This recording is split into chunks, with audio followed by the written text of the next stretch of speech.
Atenção! Vai começar agora uma teleaula de automação do curso profissionalizante. Este módulo tem um total de 20 aulas. Hoje você vai assistir a teleaula número 6. Bons estudos!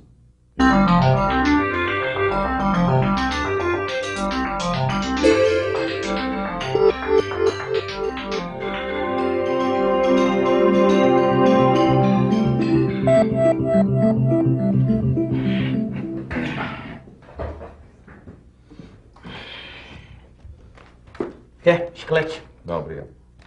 Você sabia que as indústrias que fabricam chicletes como esse usam máquinas com válvulas ou pistões? E é isso que nós vamos ver na teleaula de hoje. Como a união das válvulas e dos pistões pode fazer as máquinas funcionarem.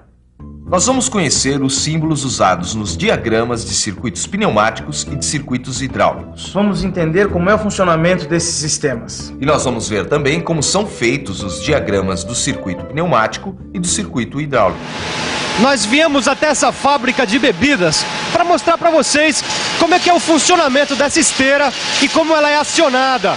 Mas antes disso, tem outras coisas que você precisa saber.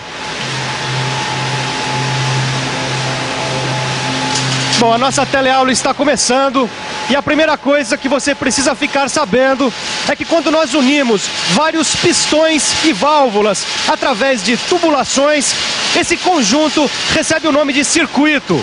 Quando o circuito trabalha com óleo, ele é um circuito hidráulico e quando trabalha com ar, é um circuito pneumático.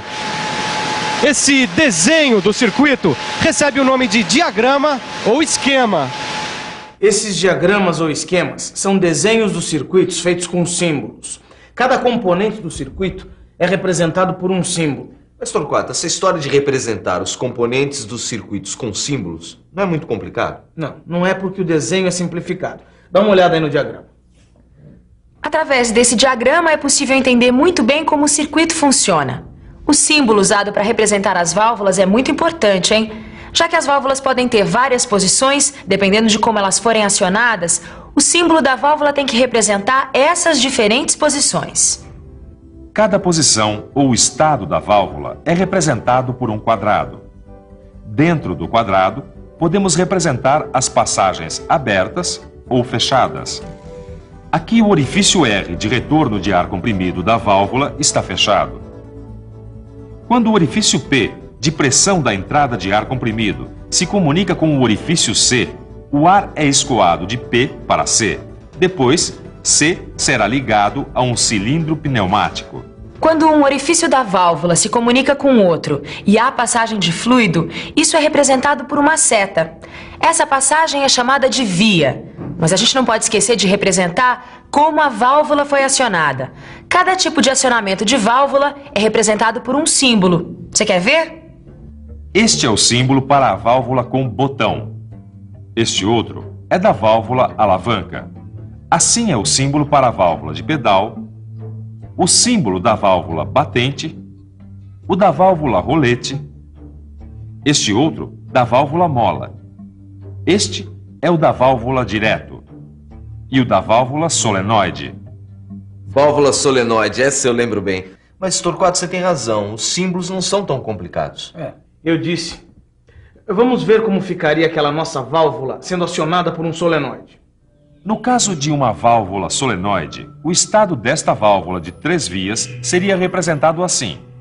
O orifício P se comunicará com o orifício C, permitindo a passagem de ar de P para C. E o orifício R está fechado. Aqui temos uma válvula não acionada. Seu carretel é mantido nesta posição através de uma mola. Ela é então uma válvula de 2 posições.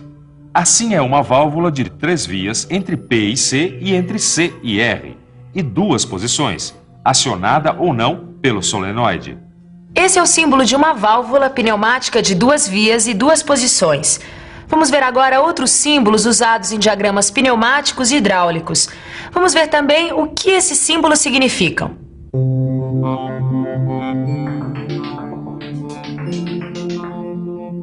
Este é o símbolo para fonte de pressão. Agora vemos o símbolo do filtro. Este aqui representa o reservatório. Este outro, o motor hidráulico. Aqui temos o símbolo da tubulação rígida e este outro da tubulação flexível. Agora estamos vendo o símbolo do cilindro de ação simples, com retorno por mola. E por último, este que representa o cilindro de ação dupla. Os símbolos já estão aqui. Torquato, a gente podia desenhar o diagrama de algum circuito? Isso, mas desenhar o diagrama de algum circuito que operasse um sistema. Podemos dizer que a operação desse sistema é dividida em 3 fases. A primeira fase é com a esteira ligada, que assim pode levar a garrafa até a posição embaixo do pistão. A segunda fase é quando a garrafa recebe a tampa. O pistão pneumático está montado verticalmente. Assim, o atuador em sua extremidade pode tampar a garrafa. A terceira fase é quando o pistão sobe. Quando a última fase termina, a primeira começa novamente. Assim, o ciclo se repete com outras garrafas. Afinal, esse é um sistema automático. Um sistema, ou melhor, uma máquina automática, possui atuadores, que são responsáveis pelo trabalho mecânico. Possui também os sensores, que indicam em que situação de trabalho a máquina está naquele momento.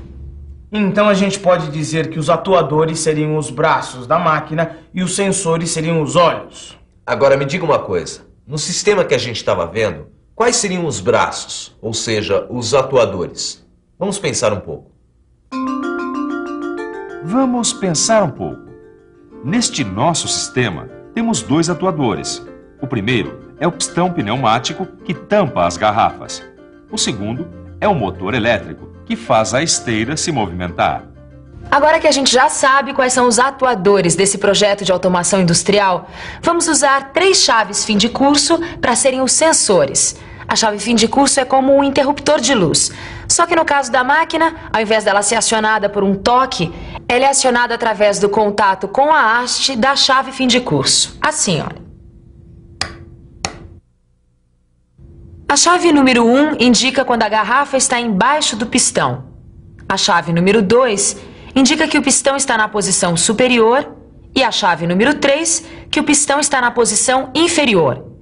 As chaves fim de curso podem estar abertas, aí a corrente elétrica não pode passar, ou fechadas, permitindo a passagem da corrente elétrica.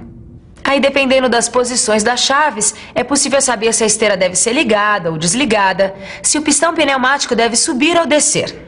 Quem toma essas decisões do que deve ser feito é o controlador.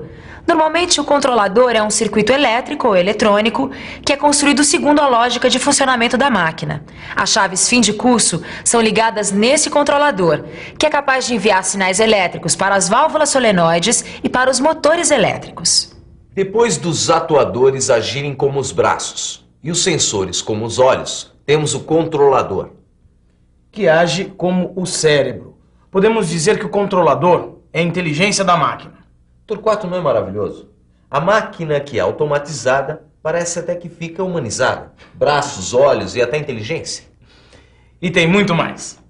Vamos continuar analisando como o nosso sistema funciona através do circuito pneumático. Quando a garrafa que está sendo transportada na esteira encontra a chave CH1, o motor da esteira é desligado e a garrafa para embaixo do pistão. A chave CH2, que indica o fim de curso superior, é desacionada quando o pistão começa a descer. Quando o pistão atinge sua posição inferior, a chave CH3 é acionada e a garrafa é tampada. O solenoide S1 é então acionado. A válvula passa para a posição da esquerda. O ar comprimido flui de P para C2 e chega à câmara superior do cilindro.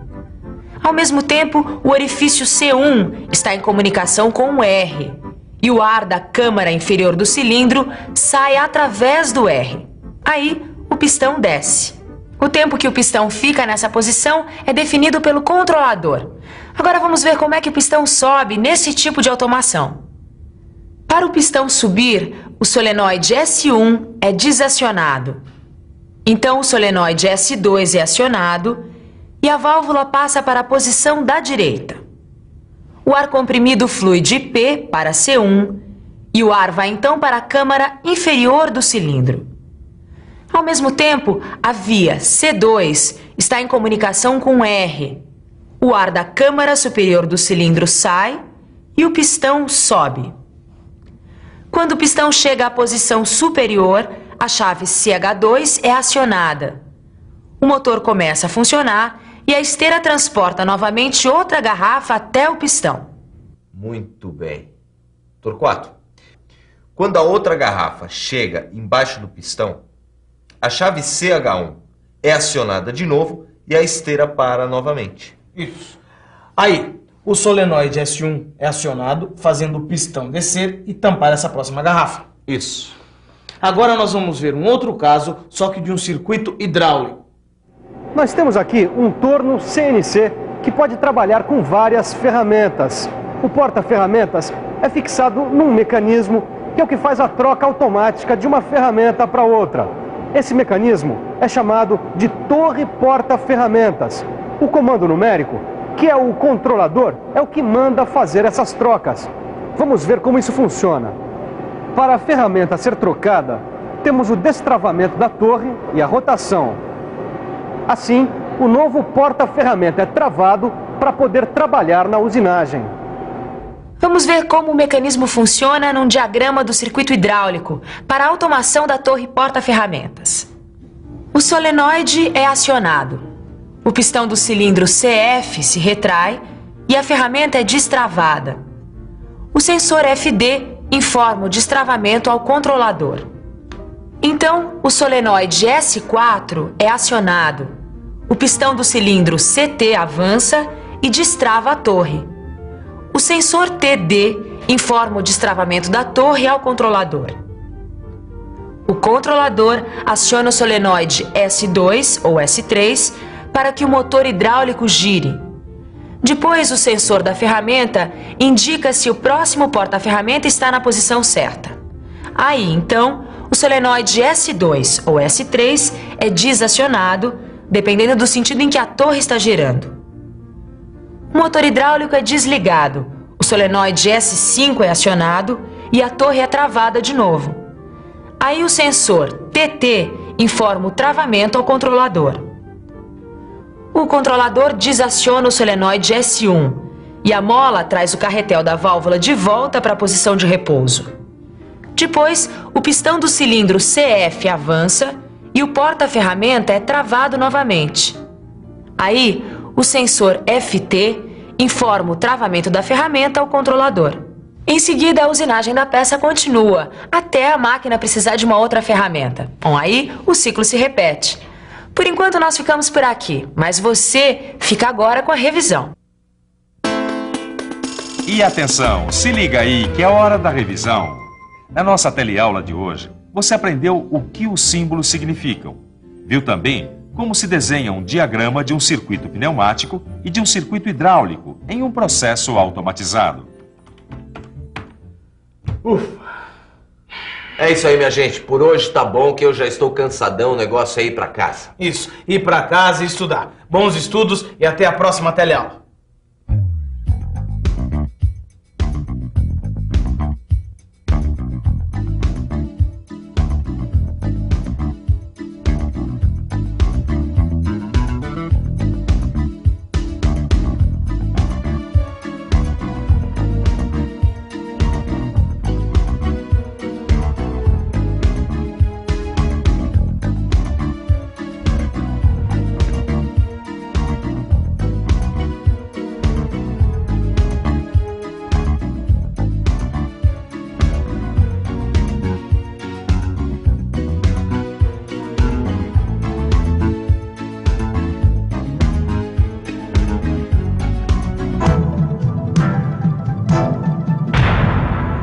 Telecurso 2000, um programa de educação do Sistema Fiesp e da Fundação Roberto Marinho.